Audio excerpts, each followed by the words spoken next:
Imagine spending 7 years building a perfect family, birthdays, school runs, bedtime stories, only to discover none of the children calling you, "Dad, are yours?" That's what happened to me. But when I found out, I didn't explode. I planned.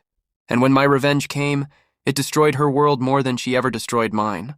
My name is Daniel, 38 years old, and for most of my marriage, I thought I was living a dream life.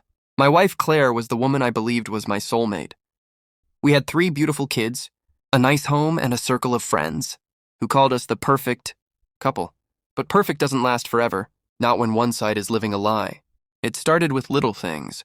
Claire becoming distant, her phone always locked, her sudden business trips that never existed before. I ignored them at first. I trusted her completely. But deep down, something kept whispering, "You're being fooled." I wish I'd listened sooner. One night, I was working late when I got a message from an unknown number. It read, "You deserve the truth. Ask for a DNA test." At first, I thought it was some prank. But the words kept echoing in my head. Days later, when I noticed one of my kids had a rare birthmark, the same one I'd seen once on a man who often visited. Claire's workplace, then that whisper became a scream. I ordered DNA tests for all 3 kids. I told Claire it was for a medical insurance update. She didn't suspect a thing. A week later, I got the results. None of them were mine. My hands trembled so badly that I almost dropped the papers. 7 years. Every bedtime story, every birthday candle, every "I love you, Dad," all built on a lie.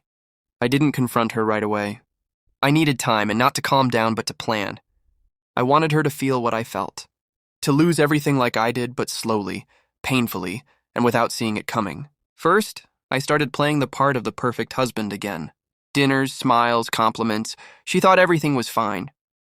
Meanwhile, I met with a lawyer and started preparing my move.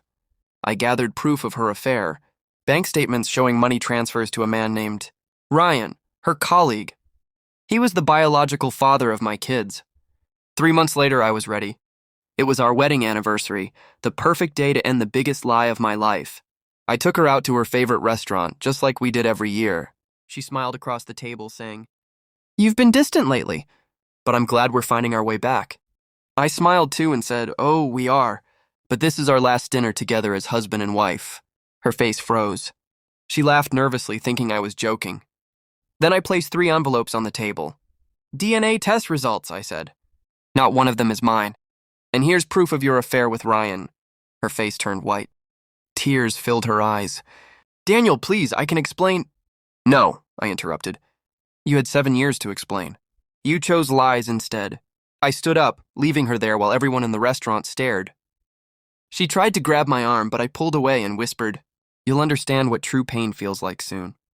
The next morning, I filed for divorce and full custody, not because I wanted to raise kids who weren't biologically mine, but because they were innocent.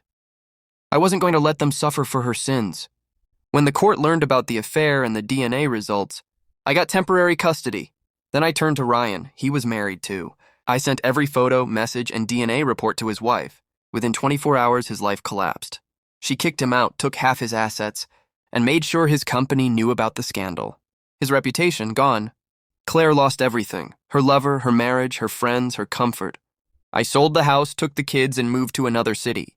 I told her she could visit them under supervision, but she never showed up. Maybe guilt consumed her. Maybe she just couldn't face them. Months later, she called me crying. "I've lost everything, Daniel. Please, I need you. I want my family back." I said calmly, "You had your family. You traded it for lies. Now live with the consequences." Then I hung up. That day I realized revenge isn't about anger. It's about balance. She stole my peace for 7 years. I took back my power and won. Today my kids are doing great. They know the truth, but they also know I love them unconditionally. I may not be their biological father, but I'll always be the man who stood by them when everything else fell apart.